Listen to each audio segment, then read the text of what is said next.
Welcome to Jayanthi's kitchen.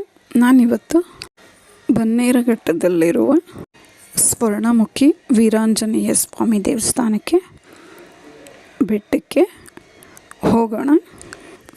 ಬೆಟ್ಟದ ಕೆಳಗಡೆ ವೆಂಕಟೇಶ್ವರ ಸ್ವಾಮಿ ದೇವಸ್ಥಾನ ಇದೆ.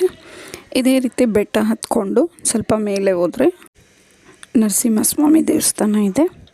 ಆ ದೇವಸ್ಥಾನ ಬಿಟ್ಟು ಇನ್ನೂ ಮುಂದಕ್ಕೆ ಹೋದರೆ ಮುಂದಕ್ಕೆ ಅಂದರೆ ಒಂದು 3 ಕಿಲೋಮೀಟ್ರಷ್ಟು ದೂರ ಆಗುತ್ತೆ. ಈ ರೀತಿ ಈ ಕಾಡು ಒಳಗಡೆ ಹೋಗಬೇಕು, ದಾರಿ ಇದೆ. ಇದು ನರಸಿಂಹಸ್ವಾಮಿ ದೇವಸ್ಥಾನ. ಇದನ್ನು ಬಿಟ್ಟು ಹೀಗೆ ಮುಂದಕ್ಕೆ ಹೋಗ್ತಾ ಇದ್ದರೆ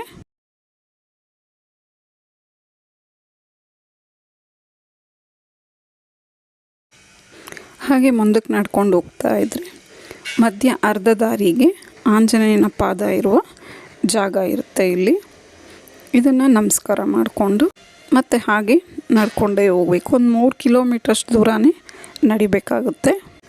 ಬೆಟ್ಟದ ಮೇಲಂತೂ ವಾತಾವರಣ ತುಂಬಾ ಚೆನ್ನಾಗಿರುತ್ತೆ.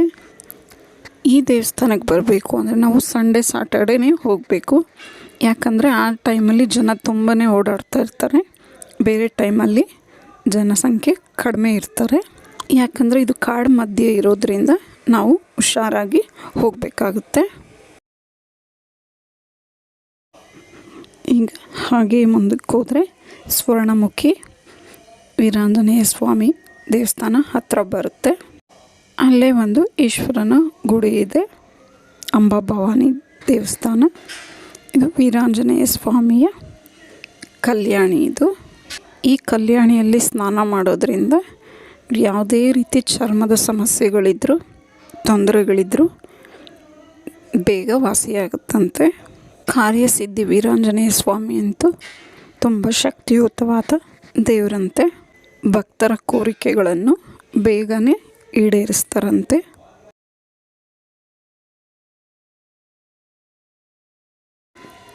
ಈ ಕಲ್ಯಾಣಿಯಲ್ಲಿ ಸ್ನಾನಗಳ ಮುಗಿಸಿ ಅಲ್ಲಿನ ದೇವಸ್ಥಾನಗಳ ದರ್ಶನ ಮಾಡ್ಕೋಬೇಕು.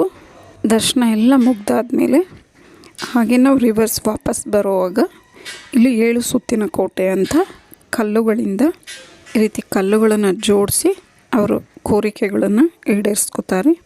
ಇದು 7 ಸುತ್ತಿನ ಕೋಟೆ ಅಂತ. ಅಲ್ಲಿ ಯಾವ ರೀತಿ ದಾರಿ ಇದ್ದರೆ ನೋಡೋಕ್ಕೆ ಕನ್ಫ್ಯೂಸ್ ಆಗುತ್ತೆ.